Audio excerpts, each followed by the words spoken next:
officials from Bangladesh, Maldives, and Palau, colleagues from ESCAPE, UNOPS, International Center for Collaborative Research on Disaster Risk Reduction, and Normal University, co-chairs of IBC on Building Resilience from UNDRR and UNDP, ladies and gentlemen.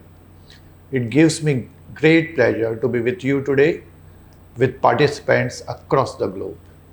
This forum on investing in disaster and climate resilient infrastructure for better preparedness comes at a timely moment. The urgency of risk-informed investing and decisive disaster and climate actions has never been more urgent. As countries face the impacts of climate change and extreme events, the people, vital infrastructure, economy, and future development are exposed to various risks. The pandemic has led to an unprecedented impact on infrastructure sectors worldwide. This is only as a reminder of the need for investing in disaster and climate resilient infrastructure. The recent IPCC report focuses on this urgency again and the urgent need for immediate action. COVID has exposed systemic risks across various infrastructure sectors, underlying drivers of poverty, lack of health systems, insufficient social welfare schemes that perpetuated these risks surfaced this time. The cross-sectoral risk has brought out the importance to understand and address these systemic and cascading risks and fragilities. Aimed at restarting economic activities, infrastructure investments are now being looked at as an essential part of fiscal stimulus packages as part of COVID-19 global recovery. The pandemic has been pivotal in opening the way for collaborative opportunities as well. It has offered an opportunity to build resilient health systems backed with an agile supply chain system. A multi-sectoral and whole-of-society approach will be crucial in coming up with innovative solutions that are effective and affordable to everyone. Also, to continue the work on disaster resilience, predictable mechanisms for systematically assessing damages and losses to financing infrastructure recovery is essential. Reconstruction and recovery in infrastructure sectors must not only follow the Build Back Better principle for multiple hazards, but also build forward with principles of resilience and sustainability. As countries work on their investment in infrastructure, there is a need to consider resilience in their mechanism. Governments need to adopt risk financing frameworks.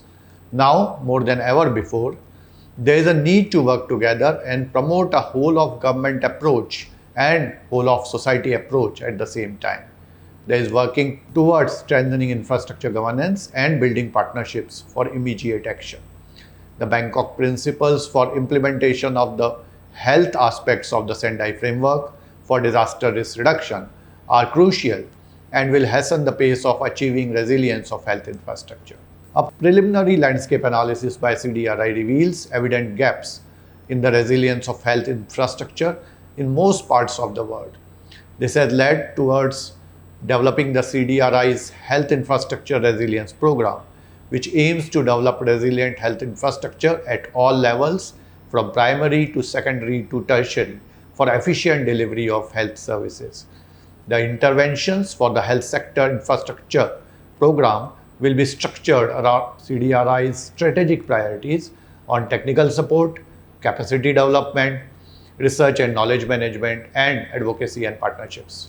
CDRI has released a working paper on preparing for surge requirement of medical oxygen and hospital beds for management of COVID-19.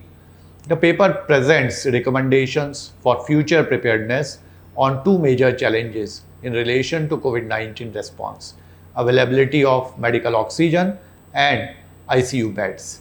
It highlights the minimum preparedness comprising minimum actions required to be self-sufficient and the surge response comprising actions to be taken up for demand surge that may be anticipated about 15 to 20 days in advance using a more real-time forecast model like Sutra in case of India. The delivery mechanism of the same can be achieved only through multi-stakeholder partnerships and cross-sectoral dialogues. There are two immediate projects that CDRI will be initiating in coming months. The risk and resilience assessment of health infrastructure to identify priority interventions in identified CDRI member countries. The other will be on learning from disasters, case study on COVID field hospitals, which will undertake a comprehensive and scientific case study of field hospitals in various countries for COVID-19. This will enable key stakeholders to prioritize building resilience into the health systems. I am confident that CDRI's interventions will be an integral cog in bridging the gaps and constraints with the larger endeavor of promoting a resilient future. I look forward to insights from the IBC report, Climate and Disaster Resilient Infrastructure, building resilience to future uncertainties and shocks, and how resilient infrastructure will be crucial in making people and economies resilient. I am sure that today's session will set the stage for reflection on the processes and instruments of risk-informed investing and the role it could play in integrating resilience in short, medium and long term. I urge city governments, private sectors, civil society organizations and individuals to adopt various approaches and improved programs for maintenance of infrastructure and contribute to a resilient future. Thank you.